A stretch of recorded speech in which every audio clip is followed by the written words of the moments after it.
Hey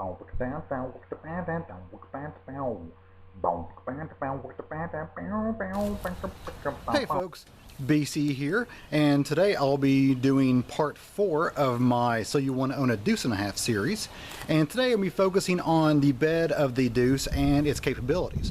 So starting off with, here we have the tailgate. Of course, like everything on a Deuce, it is super heavy compared to its normal civilian version. Now at the very top of the bed, you can kind of see that here, it's a little step. Once you actually lower the tailgate down, you use that step to climb into the bed. And securing the bed, there's no hydraulic or anything like that, or cable. There's a little chain here that goes through a little hole. There's one on either side too. I've already unlatched that. Take that off. You bring it down, super heavy of course. And now if you need more than 12 feet of bed, you can throw that in here. Of course you want to do that on the other side. And you have an extra, I think that's about 18 or so inches of bed, so you can 13 plus, you know, some change I guess. Or you want to go ahead and take that off and lower all the way. Use that step down here and you climb up. And if you remember from a couple of videos ago, I mentioned that every Deuce and a Half has its rust issues. Here's most of mine. It's in the bed. I guess it spent most of its life uncovered.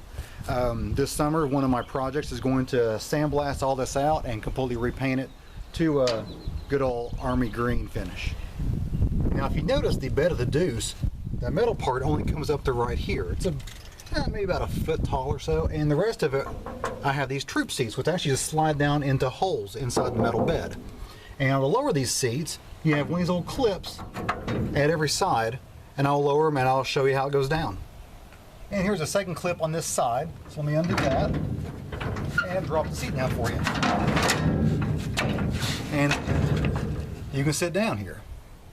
This is where the troops sit, thus calling it the troop seats. Important safety tip: when jumping down from the back of a Deuce and a Half bed, there's this little about inch wide section between the bed and the tailgate. Do not get your fingers stuck here, because I don't know what would happen if you jump down with your hands stuck back here, but definitely hospital worthy. Recently on another video, I was asked why do they call it a Deuce and a Half. Well, the reason is because what this bed can take. They designed this to carry 2.5 tons while off-road.